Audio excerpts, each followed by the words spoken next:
एक तरफ संविधान को खतरा है और दूसरी तरफ हमारे अंदर ये चाहत है कि संविधान को पूर्ण रूप से लागू कराया जाए। खतौली का चुनाव प्रत्याशी जयंत चौधरी जी ने बहुत सोच समझ के दिए। कोई कुछ भी कहता है,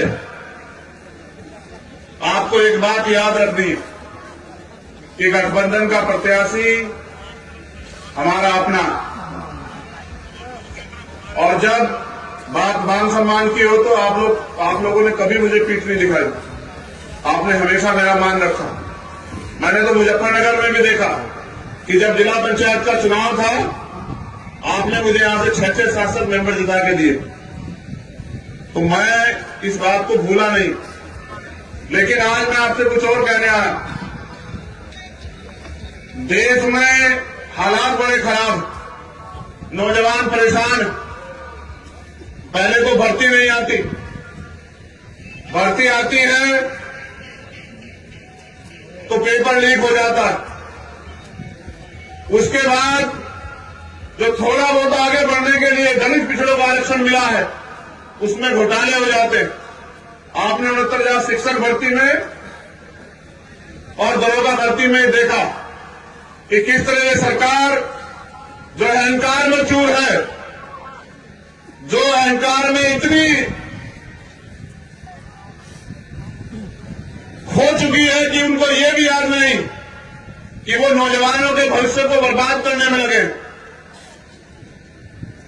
किस तरह से गरीब माँ बाप, किसान कमेरे लोग अपने बच्चों को पढ़ा लिखा के उम्मीद लगाए बैठे उनको नौकरी मिलेगी। ये पहली ऐसी सरकार है केंद्र में और स्टेट में जिनके राज में नौजवान आत्महत्या करने को मजबूर है। जितना सरकारी सिस्टम है सबको बेच रही है सरकार। अब अमीर लोग तो फिर भी थोड़ा बहुत सर्वाइव कर जाएंगे, लेकिन जब मैं गरीबों की तरफ देखता हूं तो एहसास होता है कि गरीबों की तो जेब खाली है।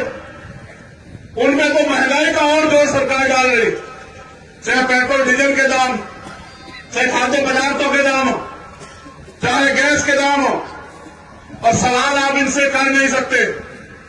अगर आप सवाल करोगे तो फिर ये सरकारी मशीनरी का दुरुपयोग करके अगर आदमी पैसे वाला ताकतवर हो तो सीबीआई ईडी इनकम टैक्स लगा देते, और अगर आदमी क्रांतिकारी संघर्षशील हो तो ये झूठे मुकदमे लगा देते।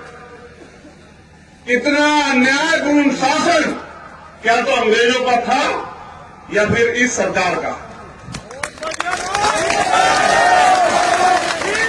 मैं आज संविधान दिवस पे अपने महापुरुषों को भी याद करता हूं कि किस सपने को सजाया था बाबा साहब अम्बेडकर ने, सर छोटू राम ने, सरदार वल्लभ भाई पटेल ने। देश बनाया, दिल जोड़े, उनके सपने को पंख दिए चौधरी चरण सिंह जी ने। अगर आज थोड़ी बहुत जमीन गरीब कमजोर वर्गों तक पहुंची है तो इसका सबसे बड़ा श्रेय जाता है चौधरी चरण सिंह जी को। मैं जब सरकार के क्रियाकलाप देखता हूं कि एक दिन पहले कोई अधिकारी रिटायर होता है और आप उनको चुनाव आयुक्त बना देते हैं, तो एहसास होता है कि जो आदमी सरकार ने रिटायर कर दिया उसको सरकार दोबारा से अगर बनाएगी तो अपने फायदे के लिए बनाएगी। आज जो है हालात बने हैं, कहीं ना कहीं इसके जिम्मेदार हम खुद भी हैं, क्योंकि चुनाव के समय ये हमें बांटने का काम करते हैं और हम बढ़ जाते हैं। इनके इस सरकार के पास तो एक भी एजेंडा नहीं है, किसी के लिए भी नहीं, न किसानों के लिए, न मजदूरों के लिए, न महिलाओं के लिए। मंच पर हमारी महिला शक्ति भी बैठी और उनको वोट भी देनी, लेकिन क्या वो उत्तर प्रदेश में सुरक्षित है? गृह मंत्री आके कहते हैं कि कहने लाज के रात को 12 बजे घूम लो, और मैंने देखा कि अभी बहुत बड़े पैमाने पर इनके नेताओं के घरों में चोरी होने लगी। कई एक्टरों के घरों में चोरी, उनके गहने चोरी हो गए। प्रदेश में हम डरावा महसूस कर रहे हैं। सुबह अखबार खोलो, रेप हत्या में अखबार भरे पड़े हैं। थोड़ी बहुत जो कमी कसर है वो इनके नेता गरीबों की जमीन दबा के माफिया सही करके पूरी कर दे रहे हैं। यहां बड़े पैमाने पर किसान उपस्थित है। कहते हैं जी देश का किसान खुशहाल नहीं होता, वो देश खुशहाल नहीं होता। और किसानों के क्या हाल है आप बेहतर जानते हैं। पहले तो प्राकृतिक मार है, कभी ओला पड़ जाता है, कभी गैर टाइम बारिश आ जाती है, कभी सूखा पड़ जाता है, कभी बिजली नहीं है। फिर उसके बाद योगी जी की सरकार में छूटा पशु इनके नेताओं की तरह घूम रहे हैं। अगर आप तारवाड़ करोगे तो मुकदमा, अगर आप उनको रोकोगे तो मुकदमा, किसान पराली जला देगा तो मुकदमा। लेकिन अगर किसान मुआवजा मांगे फसल का तो 2, 4, 10 रुपए दिखाकर उसका मजाक उड़ाते। ये सरकार है। सरकार सबकी होती है। सरकार ना एक जाति की होती, ना एक धर्म की होती। और मैंने तो सीखा, मैंने और काशीराम साहब से, कि जब तक आप सवाल नहीं करोगे सरकार को अकल नहीं आएगी। अगर आपको सरकार से सवाल करना है तो लोकतंत्र में क्योंकि वो नहीं सुनते, चुनाव एक ऐसा समय होता है कि आप वोट की चोट से साबित करो कि आपके अंदर कितना दर्द। ये मौका मिला है। पूरे उत्तर प्रदेश में तो कम है, लेकिन रामपुर में और खतौनी में है आपके पास कि जो गलती हुई है उसको सुधारने का मौका। मीरों ने भुगतान नहीं किया, नेता झूठ बोल रहे हैं बीजेपी के। एक नेता इतने अहंकारी हो गए कि जो शोषित वंचित समाज है, जिनको सैन समाज हम कहते हैं, उस समाज को गाली बकने लगे। अहंकार देखिए, पागल हो चुके हैं अहंकार में।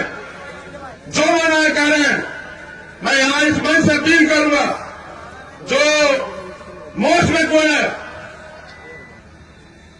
अपने बच्चों का भविष्य अगर सुधारना चाहते हो, पाल प्रजापति, कश्यप, निसार, सैन, शेड्यूल कास्ट की सभी जातियों को कह रहा हूं, तो ये मौका है आपके पास। खतौली का चुनाव भाजपा के इस ताबूत में, जो अहंकार का ताबूत है, जो बंटवारे का ताबूत है, उसमें आखिरी कील ठोकने काम करेगा उत्तर प्रदेश में। और ये जिम्मेदारी दी है खतौली के लोगों पे। मैं और जैन जी अभी राजस्थान थे, वहां भी किसान कमेरों में तड़फन है, क्योंकि सरकारों से सवाल करते हैं लेकिन जवाब पे कुछ नहीं। मैं ये महसूस करता हूं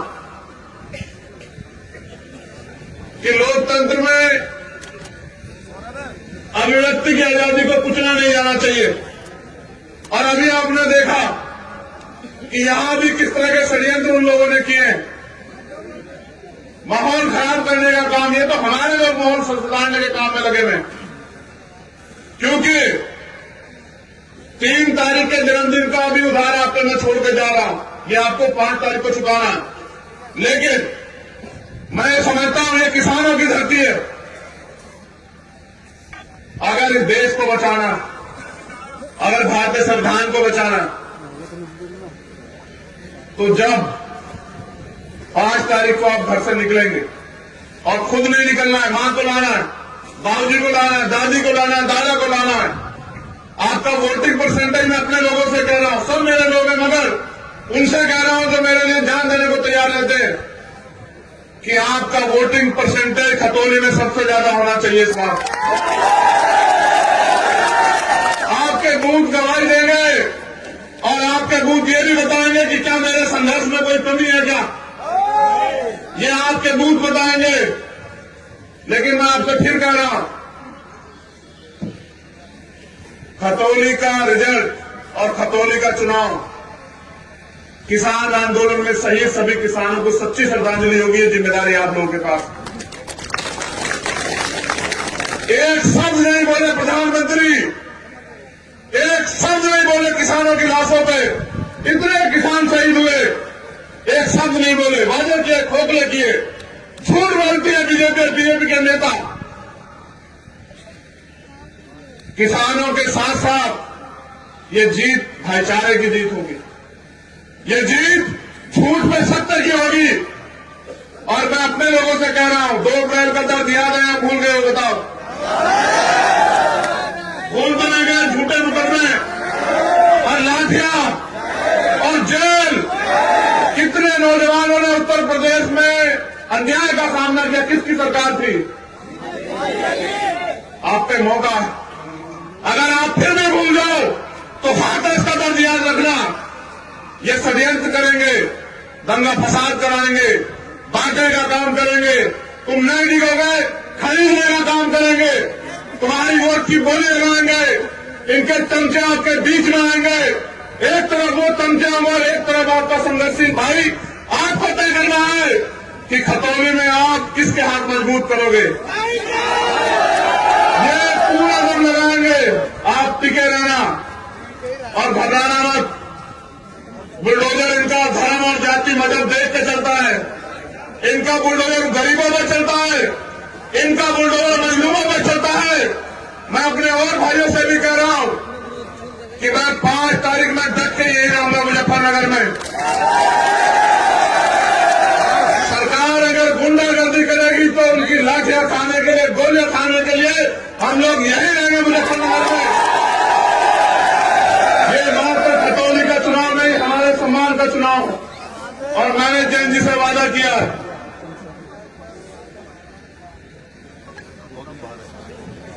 कि किसानों को सच्ची श्रद्धांजलि और 2 अप्रैल का बदला जो है मेरे लोग इस बार लेकर रहेंगे यहां इस सरकार से। और हर तरफ में जो आपने संघर्ष करके जो लाठियां खाई थी दलित समाज के लिए, वो दलित समाज भूला नहीं है अभी। बिल्कुल याद है कि आपने जो लाठियां खाई, मेरे कार्यकर्ताओं सब सिर्फ सम्मान के भूखे। मैं जितनी अपने कार्यकर्ता साथियों की तारीफ करूं, मैं किसी के कार्यकर्ता को गलत नहीं कह रहा हूं, कमजोर नहीं कह रहा हूं। मैं इसलिए उसका हौसला इसलिए बढ़ाना चाहता हूं क्योंकि मैंने उनको संघर्ष करते देखा। आज उनको उम्मीद है कि उनका प्रत्याशी जीतेगा, इसलिए वो इतनी बड़ी संख्या में आए। मैं उनकी उम्मीद की दाद देता हूं। बस मैं एक अपील आपसे और करता हूं, क्या 5 तारीख को कोई ताकत आपको मेरे सम्मान की लड़ाई को लड़ने को रोकने का काम कर सकती है क्या? तो आज के बाद आपको चैन से नहीं बैठना। 2 तारीख में मैं यही रहूंगा, खतौनी में आपके बीच आऊंगा। 3 तारीख का जन्मदिन 2 तारीख को मनाएंगे। आप गांव गांव में इंतजाम रखना। मैं कोशिश करूंगा कि सुबह 7 बजे से लेकर और रात के 12 बजे तक हर एक गांव में जाने का प्रयास करूंगा।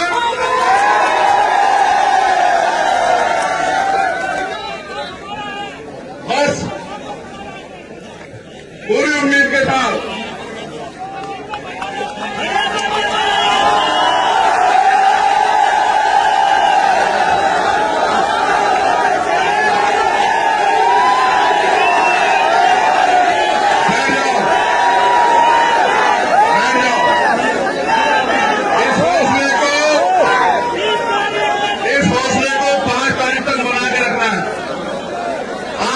सोना नहीं है, जागना है। एक साथी करेंगे में घोटाला करेंगे। हमारा डंडा और झंडा दोनों बहुत मजबूत है। आप चिंता मत करना। अध्यक्ष जी को दिए हुए जो उनको हमने वादा किया, अगर उसके लिए कोई कीमत चुकानी पड़ी तो भीम आर्मी आजाद समाज पार्टी का कार्यकर्ता इंतजार नहीं करेगा, लड़ेगा संघर्ष की लड़ाई को। मैं बस आपसे अपील करूंगा, जिम्मेदार रहिए, सतर्क रहिए। बहुत बड़ी जिम्मेदारी आपके पास है और मेरे बाद आपको अनुशासन का परिचय देगा जब मैं वहां बैठ जाऊंगा। सब खड़े रहे, आप 1 मिनट के अंदर बैठ के बताइए कि आप कितने अनुशासित हैं।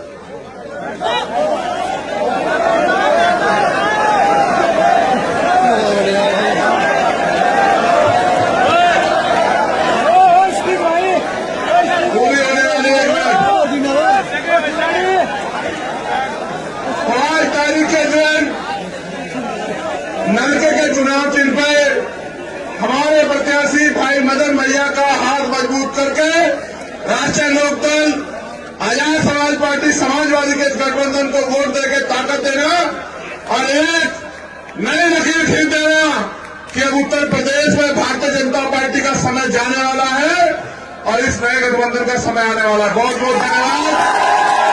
जय भीम, जय भारत, नमस्कार, सलाम और धन्यवाद। जय भीम। India Plus News, सिर्फ वही जो सही।